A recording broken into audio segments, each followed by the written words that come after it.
Hello Aries, Sun, Moon, Rising, and Venus Signs. Kamusta kayo? Sana po ay nasa mabuti kayong kalagayan.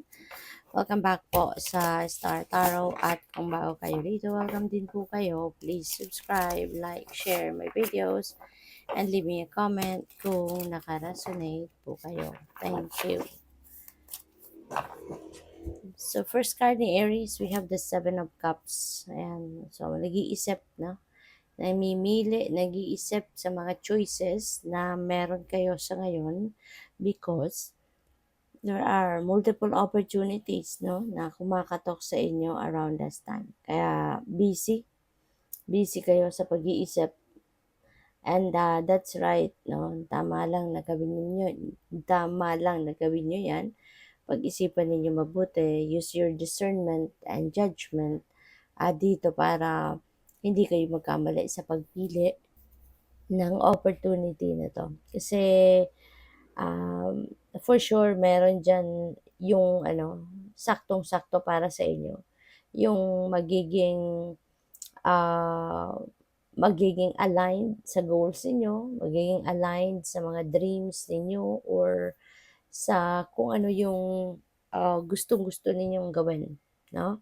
Kaya you need to check on each opportunity para ma-figure out ninyo kung alin dyan ang best para sa'yo. Okay? Para hindi kayo magsisi in the end na magsabi kayo, ay sana pala yung ano na lang, sana pala ganito na lang. So we have Three of Swords. See, Three of Swords, this is heartache and heartbreak. You know? Nakanganga siya, oh. So siguro ngayon parang this could be someone na baka meron kang nakita na naman, someone na linked dito sa naging sitwasyon mo. Or this could be something na nagpa-remind na naman sa'yo ng nangyari dito. Kasi maaring nasaktan ka dito, no? In the past ng person mo. Pwedeng person mo to. So feeling ko dito, nag-aano ka na sana, nagtatry ka na sana na makarecover from this heartache and heartbreak. Pero eto, maaring parang merong bumabalik na naman, no, na ano mo, bumabalik na naman yung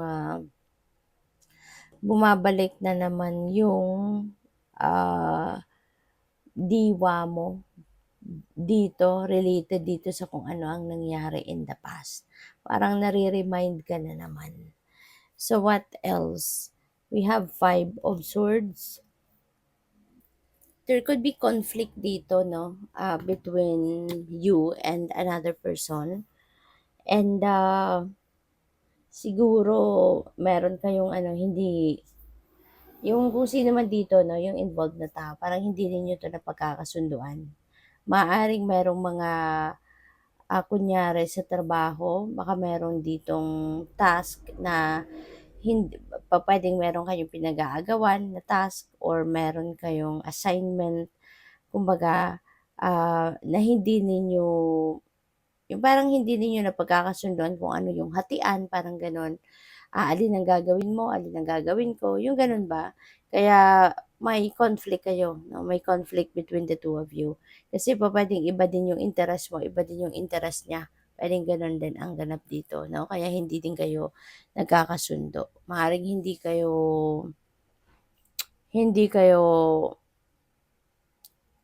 baka po pwede rin na mag-compromise na lang kayo, no? Kasi parang hindi kayo nagkakaintindihan doon sa kung ano yung dapat ninyong unahin.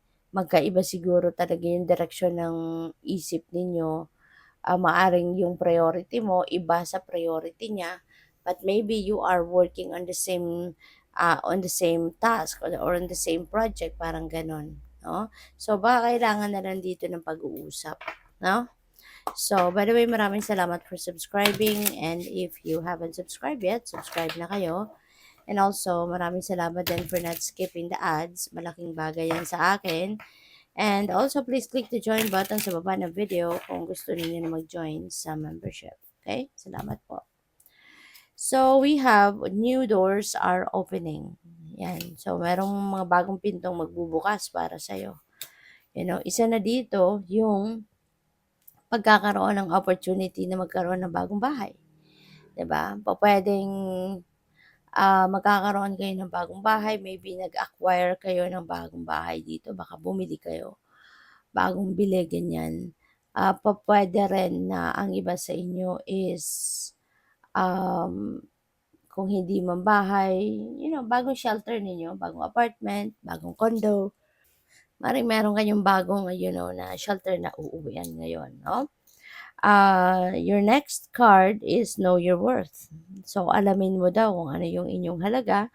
Napaka-importante nun na alam mo kung ano yung inyong halaga so that you would know kung ano yung mga gagawin ninyo, papaano ninyo ipaglalaban ang gusto ninyo, paano ninyo ipaglalaban ang para sa inyo, at saka you'll be able to build your healthy personal boundaries then, no?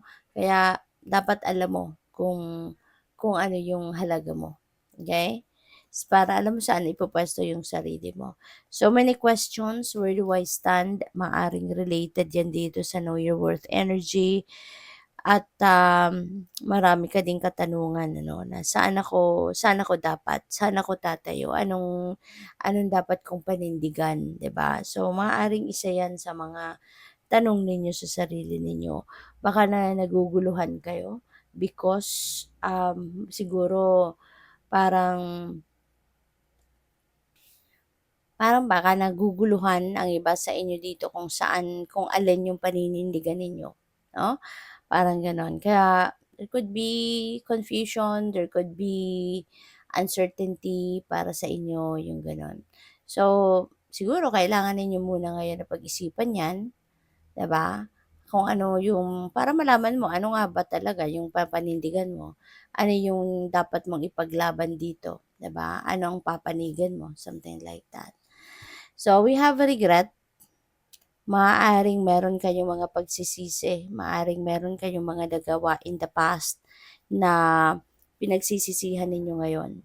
Maybe, these are decisions that you have made like maybe years ago, pero ngayon lang kasi kayo, ngayon nyo lang na experience siguro yung resulta nito, yung effect ng desisyon na yun. Kaya ngayon parang parang nagkakaroon kayo ng regret, nalulungkot kayo at maaaring nagi-guilty din kasi you didn't know, 'no, na ganito siguro ang magiging resulta.